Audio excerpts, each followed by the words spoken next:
उत्तर प्रदेश की राजनीति, क्या कहें, उत्तर प्रदेश की सड़कों, गांव, चौराहों, चौपालों पर एक बात की बड़ी चर्चा होती है। वो चर्चा ये होती है कि क्या देश के प्रधानमंत्री पद के रेस में योगी आदित्यनाथ भी शामिल हैं? क्या नरेंद्र मोदी के बाद योगी आदित्यनाथ को मौका मिलेगा पीएम बनने का? दरअसल ये चर्चा तब और तेज हो गई जब योगी आदित्यनाथ ने 2022 के विधानसभा चुनाव में दोबारा उत्तर प्रदेश में बीजेपी के लिए सरकार बनाई।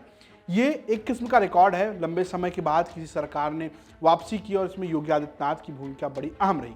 अब योगी आदित्यनाथ के पीएम बनने की चर्चा गाहे बगाहे हो जाती है। लखनऊ की सियासी गलियों में इस बात की चर्चा भी होती है कि पीएम मोदी के असली दावेदार, उनके जाने के बाद बीजेपी में पीएम पद का उम्मीदवार कौन होगा, और इस पर योगी आदित्यनाथ को लेकर लगातार चर्चा चलती रहती है। एक और चर्चा चलती है, वो चर्चा चलती है योगी आदित्यनाथ और केशव मौर्य के रिश्ते को लेकर। दरअसल 2017 में जब बीजेपी जीत कर आई तब ये कहा जा रहा था कि केशव प्रसाद मौर्य मुख्यमंत्री के उम्मीदवार हैं।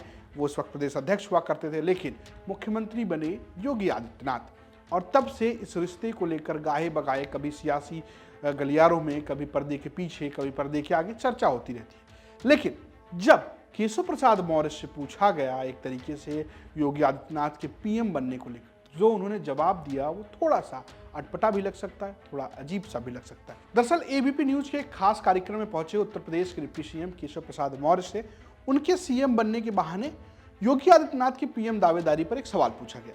क्या पूछा गया हम आपको बताते हैं। दरअसल केशव मौर्य से पूछा गया कि योगी के पीएम बनने का क्या आप इंतजार करेंगे? तो केशव मौर्य ने कहा कि आप मुझसे काल्पनिक सवाल कर रहे हैं। उन्होंने कहा कि ये पार्टी नेतृत्व तय करता है कि कौन, कब और क्या बनेगा। अब योगी के पीएम बनने के सवाल पर केशव मौर्य का काल्पनिक सवाल का जो जवाब है वो अपने आप में बड़ी दिलचस्प बात है और उसकी चर्चा उत्तर प्रदेश की राजनीति में होती रहेगी। चर्चा उनके रिश्तों की भी होती रही, हम बताते रहें कि किस तरीके से उनके रिश्तों को लेकर लगातार चर्चा होती रही है। और ये सिर्फ अभी नहीं, तब भी हुई थी जब केशव मौर्य बयानबाजी कर रहे थे, जब उन्होंने ट्वीट पर संगठन को सरकार से बड़ा बताया, तब भी इस बात की चर्चा हुई कि क्या योगी आदित्यनाथ और उनके रिश्ते बहुत सही हैं। अब केशव मौर्य से जब यूपी तक ने इस पर सवाल लिया कि उनके रिश्ते योगी आदित्यनाथ से क्या हैं, तो उन्होंने सुनिए क्या कहा। जब आप लोगों का पहला कार्यकाल था तो आपके और मुख्यमंत्री योगी जी के संबंधों को लेकर हमेशा चर्चा हुई। आपने हमेशा कहा कि आप और योगी जी के संबंध वही हैं जो एक मुख्यमंत्री और डिप्टी सीएम के होने चाहिए। अब आपके संबंध कैसे?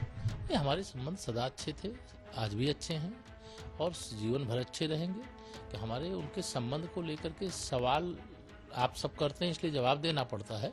हम लोग लगातार 5 वर्ष, हमारे वो मुख्यमंत्री थे, मैं उप मुख्यमंत्री था, फिर दूसरे कार्यकाल में वो हमारे मुख्यमंत्री हैं, मैं उप मुख्यमंत्री हूँ, तो साथ मिलकर के काम कर रहे थे, काम कर रहे हैं और आगे भी साथ मिलकर के काम कर रहे हैं। अब हो कुछ भी ना, लेकिन एक बात है कि पिछले कुछ दिनों से केशव मौर्य की सक्रियता बढ़ गई। यानी 2022 में जब से डिप्टी सीएम बने वो लगातार सुर्खियों में रहते हैं और ये बयान भी उनको एक बार फिर से सुर्खियों में लाया है। ये तो रही बात केशव मौर्य के बयान और योगी के पीएम बनने की चर्चा की तमाम बातचीत। लेकिन उत्तर प्रदेश की राजनीति से अगर आप एक तरीके से उसको समझना चाहते हैं, उसको गहराई समझना चाहते हैं, तो एक अड्डा है, वो अड्डा है UPTAK.in। यानी कि UPTAK.in वेबसाइट पर आप जा सकते हैं और यूपी की जो राजनीति है उसको गहराइयों से समझ सकते हैं। तो ये तो रही बात उत्तर प्रदेश की पॉलिटिक्स की। देखते रहिए UP तक। नमस्कार।